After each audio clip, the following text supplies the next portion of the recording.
message of today.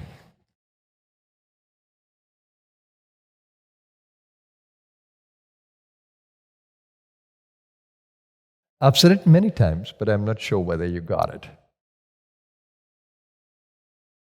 And so I'd like to say it again.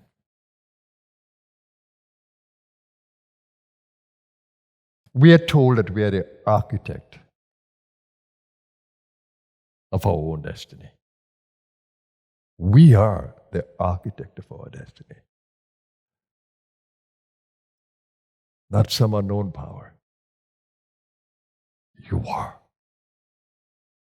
I often told you that Buddha was leaving the world. He said, be a light unto thyself. Don't rely on others.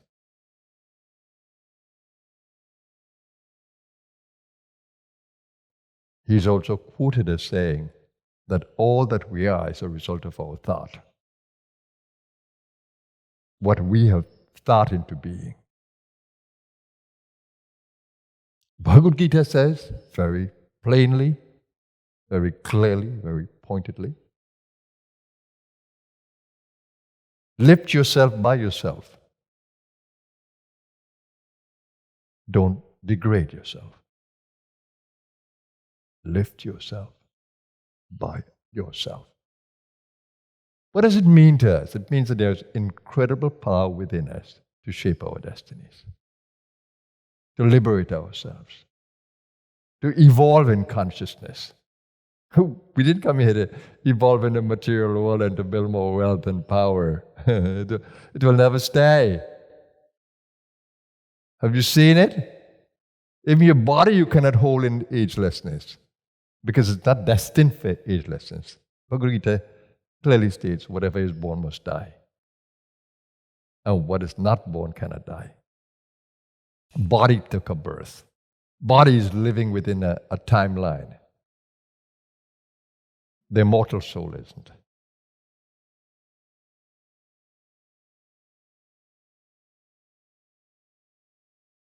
This is a very interesting play, and I use the word play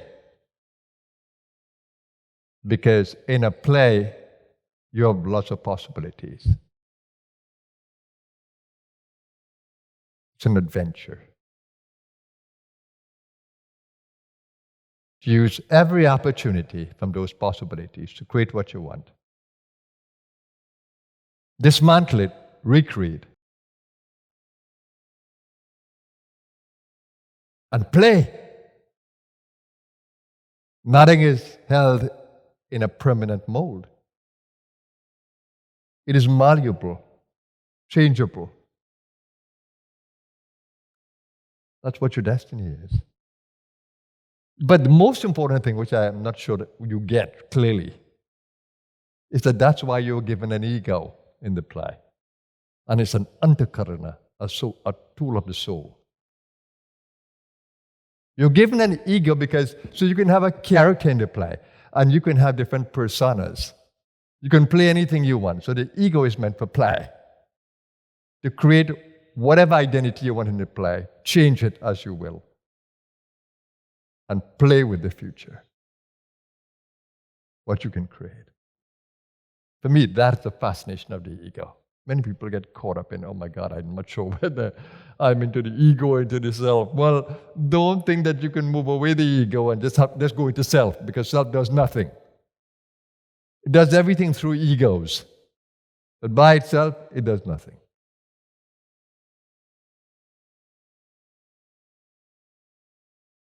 The ego is there to take you into the play or to liberate you from the limitations in the play. That's why the ego can lift you or the ego can get caught. The ego can liberate itself and be in the play, or it can get caught. So how important this little tool is. I can speak to you, I can laugh with you, I can play with you, with your mind and ideas. I can inspire you. Simply because of the ego that I am blessed with.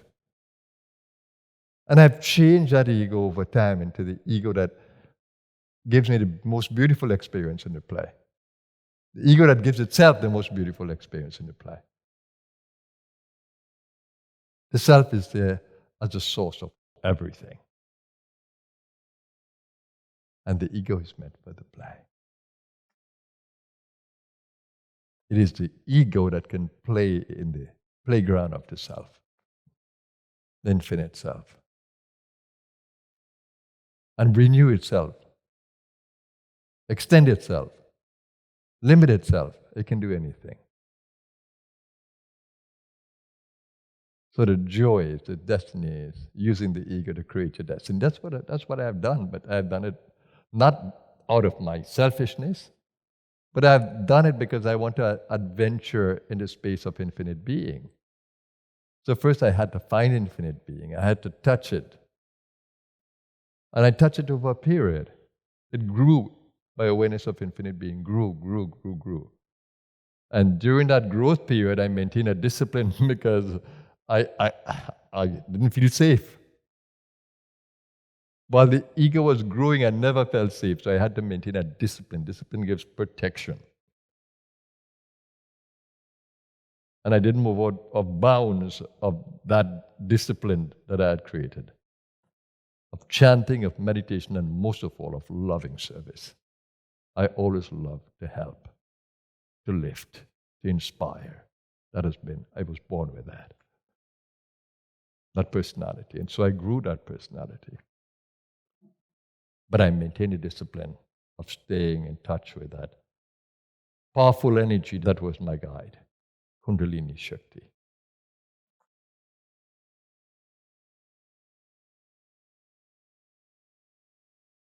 But my ego got purified over time.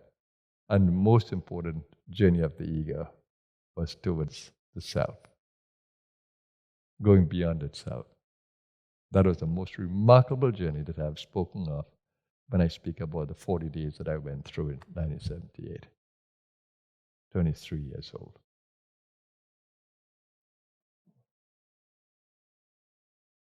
In the body.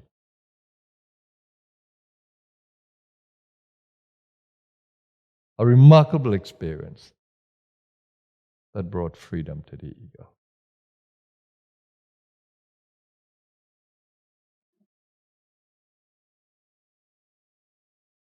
So, you are creating your destiny by every act you perform. There's no God somewhere who's writing in a book all the bad things you have done and all the good things you have done. And then you are held accountable. No.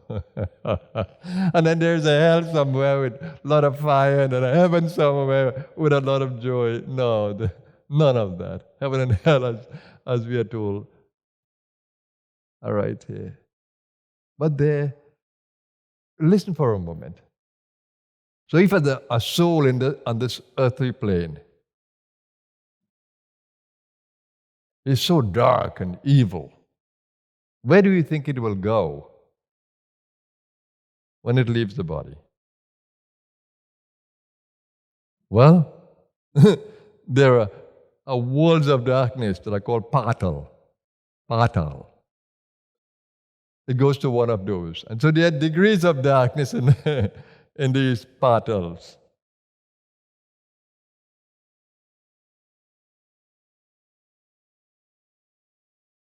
And also souls of different consciousness go to different levels. So these worlds,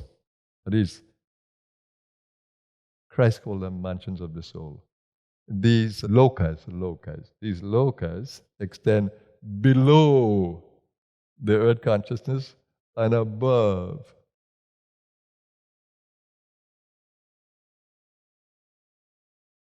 And when we say loka samasta sukhino bhavantu, my interpretation of it is, may all the worlds be full of light. May all be happy in all the worlds.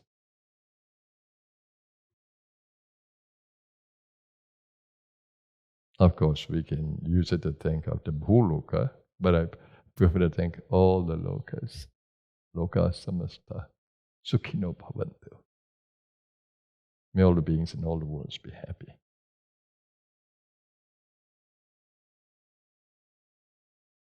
So there is no God somewhere. We are all gods, all sparks of a divine fire. We're all divine in nature.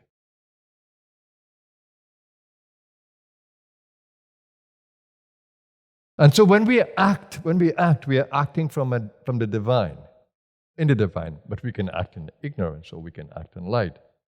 So we are all divine. But what holds us in the evolutionary play is what we call the law of karma. Every act that you perform has a consequence related to that act.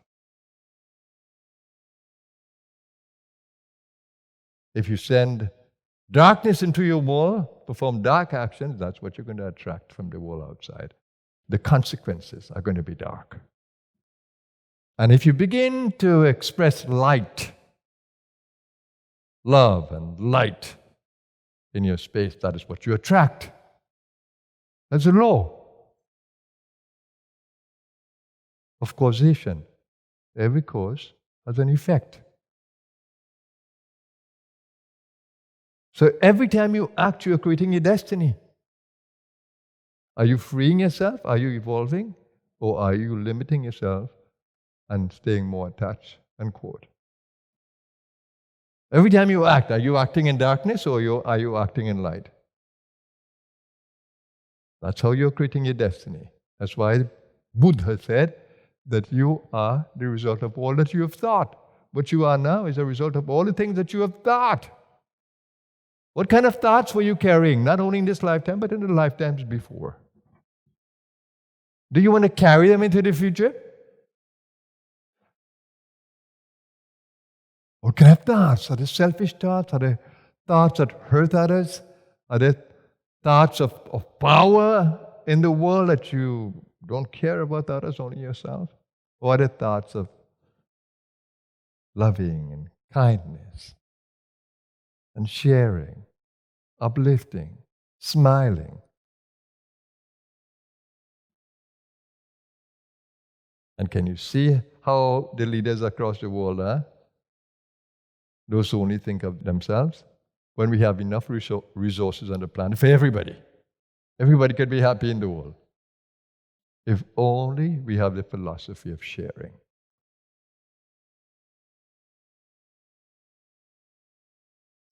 Being kind. Seeing God in each other. Treating others as we treat ourselves.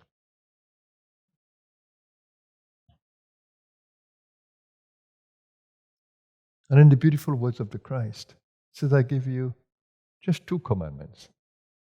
And on these hang all the laws and all the prophets.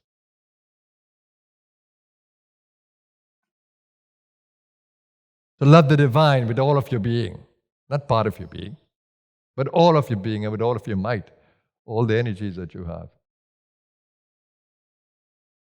In yoga, we call that Ishvara Pranidhana. All your actions are devoted to the divine. Ishvara Pranidhana.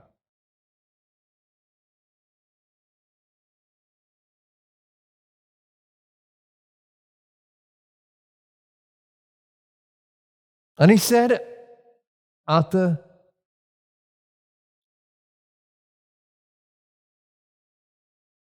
connecting with the divine fully, giving all that you are and all that you have,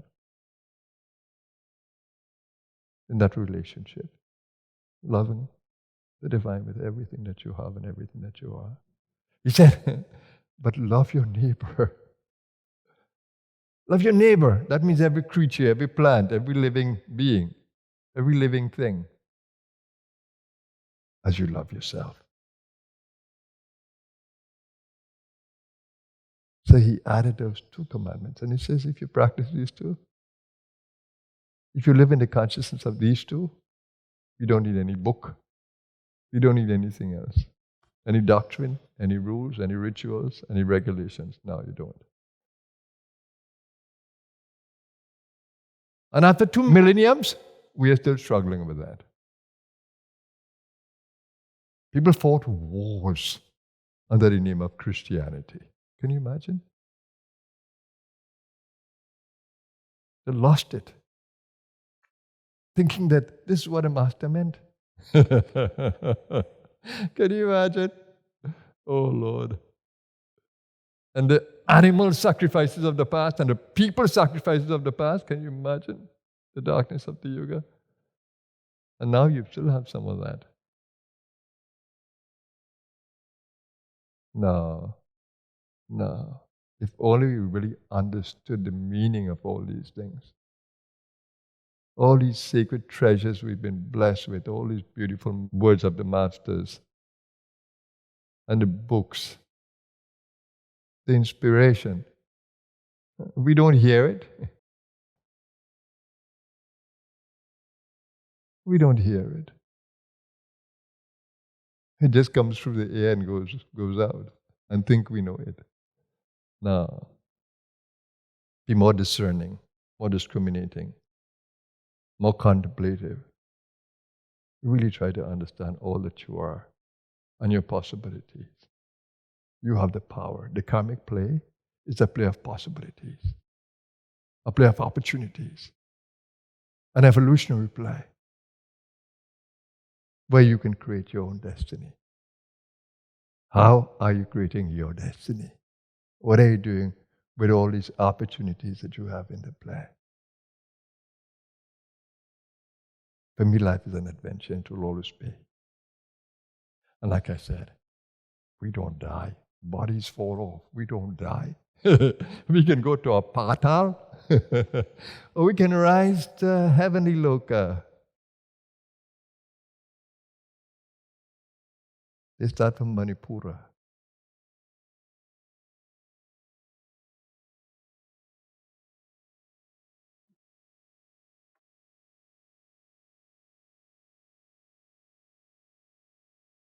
Well, I hope I have inspired you Sunday to be contemplative and to take action from that your actions can arise from that. Be careful of how you act in your world. Bhagavad Gita says, act, but don't get caught up in the fruits, the consequences, but act. Don't refuse to act. Act in a way that you can evolve, that you can transform more into your light being, and leave the consequences to the universe.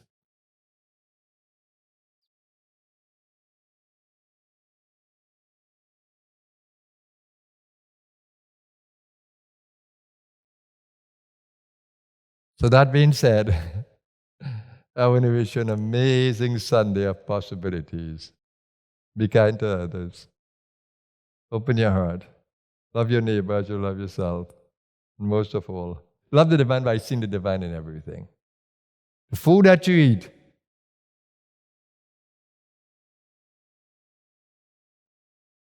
the people that you meet.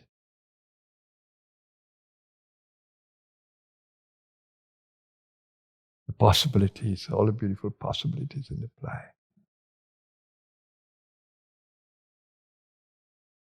Continue to use them to grow in consciousness. Let your Sunday be full of light. Thank you, everyone. Namaskar.